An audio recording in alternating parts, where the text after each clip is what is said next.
Hi viewers, welcome to our channel. ప్రస్తుతం మనతో పాటు సీనియర్ జర్నలిస్ట్ దామ బాలా సార్ వారితో మాట్లాడారు. నమస్కారం సార్. సార్, జగన్ గారు అసెంబ్లీ బహిష్కరించారు అని చెప్పేసి వార్తలు వస్తున్నాయి సార్. అంటే 11 మంది ఎమ్మెల్యేని పట్టుకొని అసెంబ్లీకి ఏం వెళ్తావు, ప్రజల్లోనే తిరుగుదామన్న నిర్ణయాన్ని, అంటే తనతో పాటు ఇంకెవరూ కూడా అసెంబ్లీకి వెళ్ళొద్దు అనే నిర్ణయం తీసుకున్నట్టుగా తెలుస్తుంది. మరి దీన్ని ఏ విధంగా చూడొచ్చు అంటారు? ఇప్పటి వరకు అయితే అటువంటి నిర్ణయం ఏది ప్రకటించలేదు జగన్. బట్ ఊహాగానాలు అయితే వస్తున్నాయి. మామూలుగా అయితే అసెంబ్లీ సమావేశాలు 24 నుంచి అని ముందు అనుకున్నారు, వాటిని ప్రీపోన్ చేశారు. ఇప్పుడు 21, 22 ఉంటాయి. ఇందులో ప్రధానంగా ఈ ప్రమాణ స్వీకారం చేయించడం, స్పీకర్ని, డిప్యూటీ స్పీకర్ని ఎన్నుకోవడం, ఇది ప్రధానంగా ఈ సెషన్లో ఉద్దేశం. సో మనం ఇక్కడ చూస్తే తెలంగాణలో కూడా జరిగినప్పుడు కేసీఆర్ రాలేదు. ఇప్పటి వరకు అసెంబ్లీ సమావేశాలకు దేనికి కూడా కేసీఆర్ రాలేదు. నెక్స్ట్ జరిగే వాటికి వస్తానని చెప్తున్నాడు.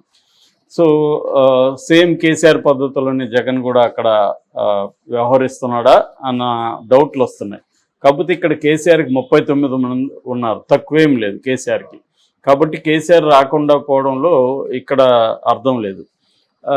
కేసీఆర్కి ఏంటంటే ప్రధానంగా ఆయన ఓడిన తర్వాత అసలు ఎక్కడ మాట్లాడడం కానీ ఏమి కూడా చేయలేదు.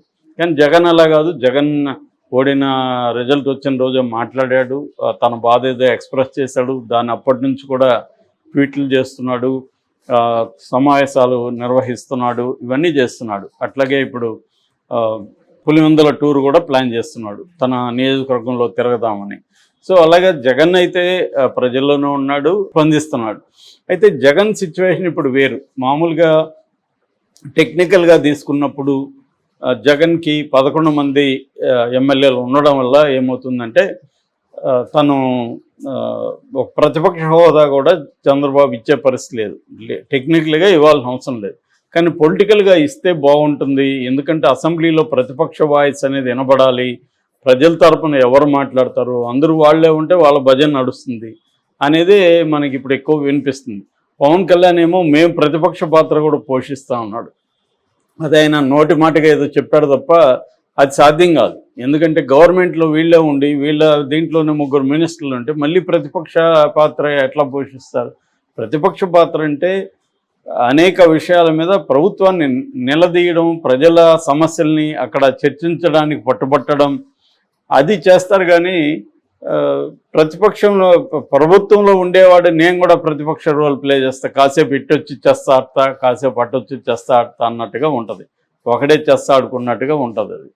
సో అదేంటంటే ఊరికే వినడానికి సరదాగా ఉంటుంది తప్ప దాంట్లో ఏమీ ఏం కనబడలేదు పవన్ కళ్యాణ్. దానికంటే ఆయన డిమాండ్ చేయాల్సింది ఏంటంటే టెక్నికల్గా లేకపోయినా కూడా మేము ప్రతిపక్షం ఇస్తామని ఆయన చెప్పాలి.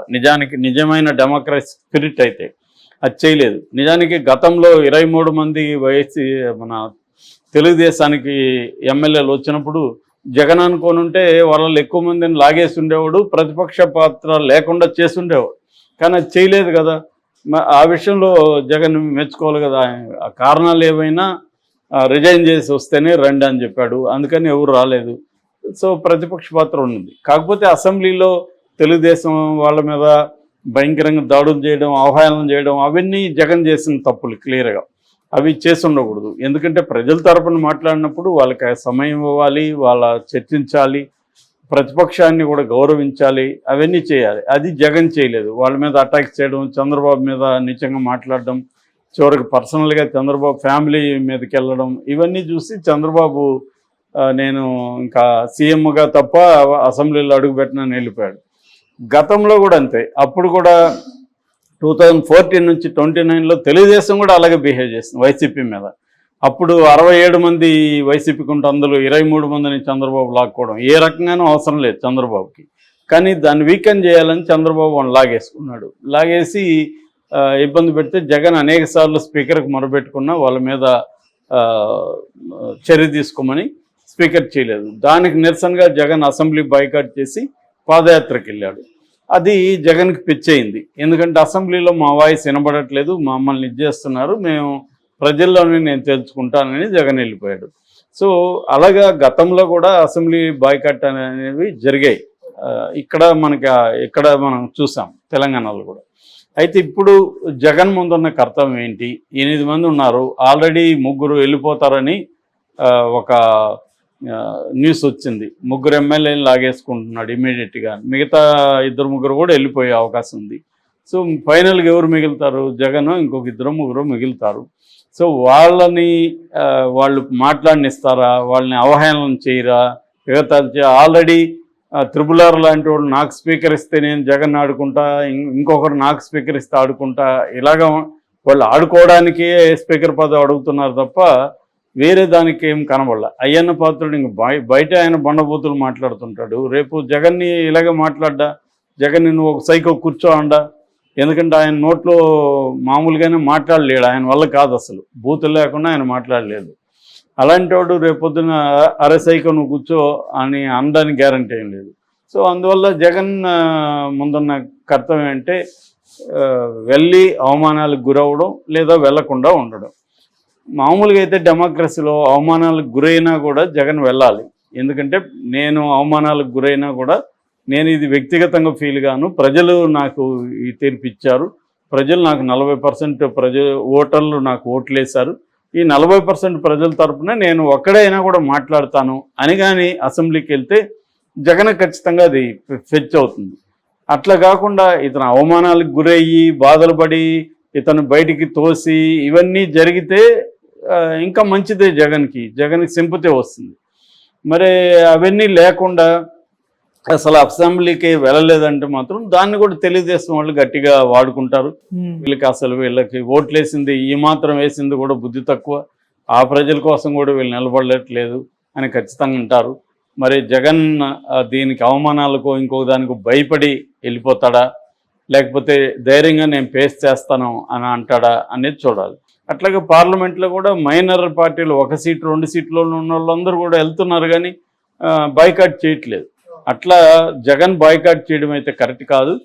జగన్ ఖచ్చితంగా అసెంబ్లీకి వెళ్ళాలి, వెళ్ళి తమ పార్టీకి ఓటేసిన 40% ఓటర్ల ఎవరైతే ఉన్నారో వాళ్ళ తరపున మాట్లాడాలి. వాళ్ళ తరపునని కాదు, ఓటైన వాళ్ళ తరపున కూడా ప్రజల తరపున తను నిలబడి మాట్లాడాల్సి ఉంది.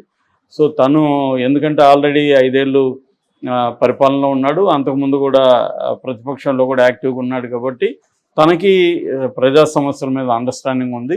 అట్లాగే వాళ్ళ పార్టీలో కూడా అనేక మంది సీనియర్లు ఉన్నారు, వాళ్ళ సలహాలు తీసుకోవడం, వాళ్ళ టీంతో వర్క్ చేసుకోవడం, ఇంకా ఎక్కువ రోల్ ప్లే చేయాలి. అంటే 100 మంది ఉంటే ఎలా వీళ్ళు ఉంటారు, అలాగా 2-3 వాళ్ళు గట్టిగా మాట్లాడగలిగితే ఖచ్చితంగా జగన్కి అది పాజిటివ్ వైబ్స్ జనంలోకి వెళ్తాయి తప్ప నేను ముందే భయపడో లేకపోతే అవమానాలు ఖచ్చితంగా జరుగుతాయి. ఎందుకంటే తెలుగుదేశం మనం ఇప్పుడే చూస్తున్నాం వాళ్ళు ఎలా ఉన్నారు. ఖచ్చితంగా జగన్ని అక్కడేమి ఊరికే ఉన్నెవరు, వాళ్ళు ఖచ్చితంగా అవమానాలు గురి చేస్తారు. చాలా కసిగా ఉన్నారు జగన్ మీద ఖచ్చితంగా చేస్తారు. ఫేస్ చేయాలి అవన్నీ. అవి ఫేస్ చేయకపోతే ఒక ప్రతిపక్ష నాయకుడుగా ఎలా ఉంటారు? ఖచ్చితంగా ఫేస్ చేయాలి. ఫేస్ చేసి అది ప్రజలకు కూడా అర్థమయ్యే విధంగా చేయగలిగితే ఖచ్చితంగా ప్రజల్లో కూడా అది పాజిటివ్ ఇది వస్తుంది తప్ప ముందే ఎస్కేప్ అయితే ప్రజలు ఇచ్చిన రోల్ని ఇతను ఎస్కేప్ అయ్యాడు చూడు, అతను వచ్చి అసెంబ్లీకి అడుగు పెట్టలేదు, అసెంబ్లీకి వస్తే మాట్లాడితే మేము వద్దన్నామా అని వీళ్ళు అంటారు. రాకపోతే వెళితే అవమానిస్తారు, అది వేరే విషయం, కానీ అది తెలియాలి కదా నీకు. సో అందువల్ల ఖచ్చితంగా జగన్ బాయ్కాట్ చేయకూడదు, ఖచ్చితంగా వెళ్ళాలి, వెళ్ళి మాట్లాడాలి. ఒకవేళ అవమానాలు కానీ ఇంకోటి ఏమన్నా జరిగితే దాన్ని ప్రజల్లోకి తీసుకెళ్ళచ్చు.